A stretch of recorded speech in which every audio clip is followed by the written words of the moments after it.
Hi student, कैसे हो? मैं भूपेंद्र कुमार आपके सामने एक बार फिर उपस्थित हुआ हूँ। तो जैसा कि class third chapter SST chapter first चल रहा था, वो चैप्टर मैं आपके सामने पूरी तरीके से एक्सप्लेन कर चुका हूँ और आज मैं उसके क्वेश्चन आंसर लिखाने जा रहा हूँ। तो मेरी अभिभावकों से अपील है कि वे बच्चे के साथ थोड़ा वक्त निकालें और बच्चे को वर्क करने के लिए प्रेरित करें। आप भी स्वयं बच्चे के साथ बैठें और बच्चा क्या क्या गलतियां कर रहा है वो सारी गलतियों को आप नोटिस करें। यदि बच्चा गलतियां करता है तो उस गलतियों को सुधारने के लिए उसको लिए प्रेरित करें। तो मैं चैप्टर फर्स्ट के क्वेश्चन आंसर एक्सप्लेन करूंगा। सबसे पहला क्वेश्चन आपके सामने ये रहा, why do we find living things only on earth. इस क्वेश्चन का मतलब है प्यारे बच्चों कि why do we find living things only on earth. इसका मतलब ये है कि केवल और केवल पृथ्वी पर ही जीवन संभव क्यों है, केवल और केवल पृथ्वी पर ही जीवित वस्तुएं क्यों पाई जाती हैं। उसका एक कारण है, मैंने बताया था आपको जब चैप्टर एक्सप्लेन किया था कि केवल पृथ्वी ही एक ऐसा प्लेनेट है जिस पर जीवन सपोर्ट करने के लिए आवश्यक तत्व मौजूद होते हैं। उन आवश्यक तत्वों में एयर मीन्स ऑक्सीजन और वाटर प्रेजेंट होते हैं। इनकी प्रेजेंस में ही कोई भी व्यक्ति जीवित रह सकता है और ये दोनों ही एलिमेंट अर्थ प्लेनेट पर मौजूद हैं। तो इन्हीं की वजह से अर्थ पर लाइफ संभव है। तो देखो, why do we find the living things only on earth? Because means होता है क्योंकि, because air oxygen and water are present only on अर्थ।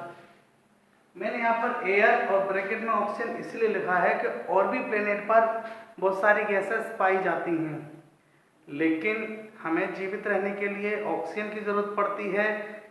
तो एयर के बीच में मैंने बाद में ब्रैकेट में ऑक्सीजन लिखा है। तो मेरा कहने का मतलब है कि अर्थ प्लेनेट पर ऑक्सीजन मौजूद है। ऑक्सीजन के अलावा और भी सारी गैस मौजूद हैं, जैसे वीनस प्लेनेट है, वहाँ पर भी एयर मौजूद है, लेकिन वहाँ पर life supporter gas oxygen is not present, so there is nothing living on the Venus. Venus पर कोई भी वस्तु जीवित नहीं रह सकती, क्योंकि एक तो वहाँ का टेम्परेचर बहुत ज़्यादा है और टेम्परेचर ज़्यादा होने के बावजूद भी वहाँ पर ऑक्सीजन का अभाव है, इसलिए वहाँ पर कोई भी वस्तु जीवित नहीं रह सकती। तो पृथ्वी पर एक मॉडरेट टेम्परेचर पाया जाता है according to living things. So all living things can survive only on earth because the life supporter oxygen and water are present on the earth. Next question, what is the surface of the earth made up of? So we can define already that the surface of the earth is divided into two parts. One part is land and second part is water. So the surface of the earth is made up of land and water. तो पृथ्वी का जो surface है दो पार्टों में divide है, एक land और एक water. Next question, what is the atmosphere?